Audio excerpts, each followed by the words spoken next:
नमस्कार सर्व शेतकरी बांधवांचे आजच्या या व्हिडिओमध्ये खूप खूप स्वागत। तर शेतकरी बंधूंनो, आज आपण आलेलो आहोत गहू या पिकाच्या प्लॉटवरती आणि सध्या दिवसाचे तापमान हे 33 ते 55 अंश सेल्सिअस एवढे आहे आणि रात्रीचे तापमान 13 ते 20 अंश सेल्सिअस दरम्यान जाणवत आहे।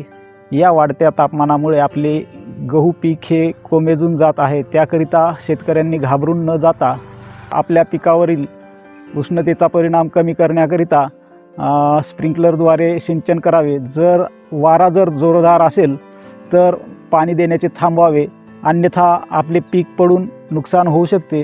जर तापमान 37 अंश सेल्सिअसपेक्षा जास्त असेल तर शेतकऱ्यांनी पिकाला उष्णतेच्या तापमानापासून संरक्षण करण्याकरिता गव्हाच्या फुलोऱ्याच्या नंतरच्या अवस्थेत 0.2% म्युरेट ऑफ पोटॅश किंवा मग 2% पोटॅशियम नायट्रेट प्रति एकर 200 लिटर पाण्यामध्ये मिसळून फवारणी करावी।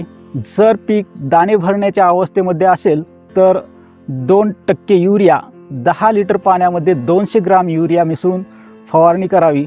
आणि जर आपले पीक 55 ते 70 दिवसांचे असेल तर 19-19-19 हा विद्राव्य खत 2% 10 लिटर पाण्यात 200 ग्राम या प्रमाणात मिसळून फवारणी करावी।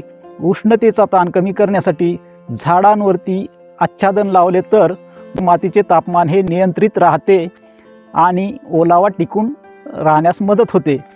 चला तर मग अशाच प्रकारचे नवनवीन व्हिडिओज पाहण्याकरिता आजच ITC मार्स ऑफिशियल या यूट्यूब चॅनलला सबस्क्राईब करा आणि प्ले स्टोअरवरून ITC मार्स हे ॲप डाउनलोड करा। धन्यवाद।